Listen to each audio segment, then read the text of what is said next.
ನಮ್ಮೆಲ್ಲ ಯುವಕರು ಜೋರ ಚಪ್ಪಳೆ ಹೊಡ್ಬೇಕು, ನಮ್ಮ ತಾಯಂದ್ರೆ ಜೋರ ಚಪ್ಪಳೆ ಹೊಡ್ರಿ. ಯಾಕೆ ಹೇಳ್ರಿ, ಯಾಕೆ ಬಂದಾರಲ್ಲ ಅವ್ರು?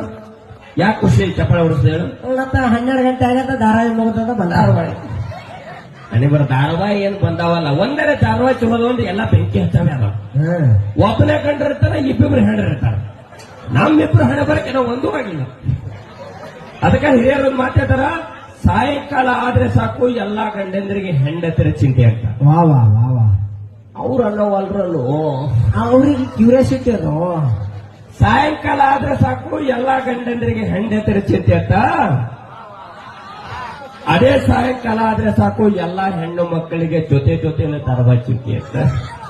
ಅಂತ ಧಾರಾವಾಹಿ ಬಿಟ್ಟು ಬಂದಿರಲಿ ಅವ, ನೀವು ಪುಣ್ಯವಂತರಿ ಅವ, ಪುಣ್ಯವಂತರು ಅಂತ.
ಫೈನಲಿ ಟೈಮ್ ಆಗಿದ್ರಿ ಅಣ್ಣರ 5 ಗಂಟೆ ಐತ್ರಿ.